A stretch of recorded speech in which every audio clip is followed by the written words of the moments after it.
श्री कृष्ण कहते हैं, जब मन धर्म से भटक जाए तब याद रखना, सत्य का रास्ता हमेशा कठिन होता है, पर वही मनुष्य को परमात्मा के सबसे करीब ले जाता है। आज की कहानी श्री कृष्ण का विराट रूप, महाभारत की वो रात जब अर्जुन टूट गया।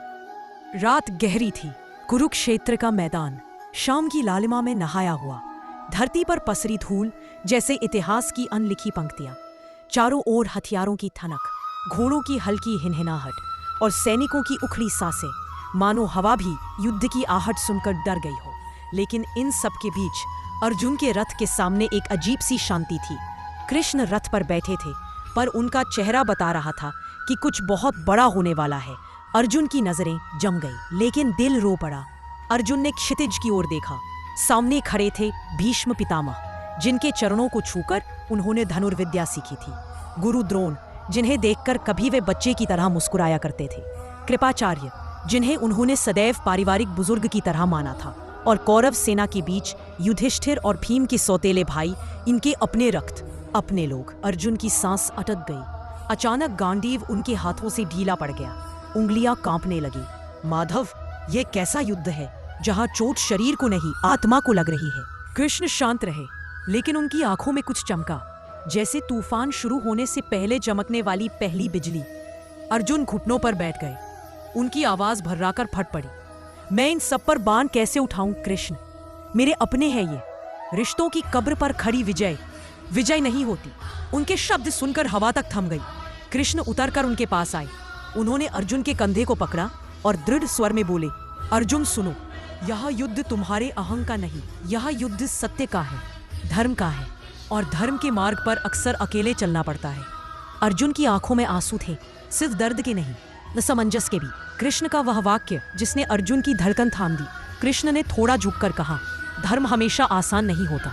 अगर आसान होता तो दुर्योधन भी धर्मात्मा कहलाता। अर्जुन चौंक कर कृष्ण को देखने लगे।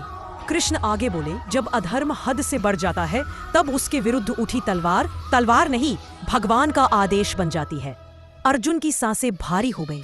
उनके भीतर का युद्ध बाहर के युद्ध से भी बड़ा था, वह क्षण जिसने ब्रह्मांड को बदल दिया।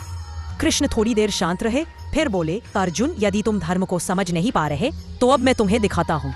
इतना कहते ही वातावरण बदलने लगा, रथ कांपने लगा, हवा तीखी हो गई, और फिर एक चकाचौंध करने वाली रोशनी। कृष्ण का शरीर भव्य हो उठा, विस्तृत, अग्निमयी, नील और स्वर्ण से चमकता। उनके सहस्त्र मुख, सहस्त्र नेत्र आकाश को निगलने लगे।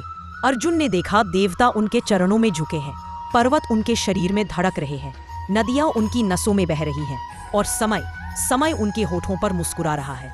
अर्जुन स्तब्ध, निर्जीव सा खड़ा रह गया। कृष्ण के विराट स्वरूप की गूंज उठी, कौरवों की मृत्यु तो तय है, अर्जुन तुम बस मेरा माध्यम हो। अर्जुन की देह कांप उठी, उन्होंने कांपते हुए हाथ जोड़ दिए। गोविंद, अब मुझे समझ आया, ये युद्ध मेरा नहीं, आपका है। जैसे ही विराट रूप विलीन हुआ, अर्जुन की आंखों में एक नई चमक थी, शेर की आंखों जैसी, धर्मवीर की आंखों जैसी। उन्होंने गांडीव उठाया, अब वह भार नहीं, जिम्मेदारी लग रहा था। अर्जुन ने धीमे पर दृढ़ स्वर में कहा, आज से मेरा हर बाण अधर्म के हृदय को चीरता जाएगा।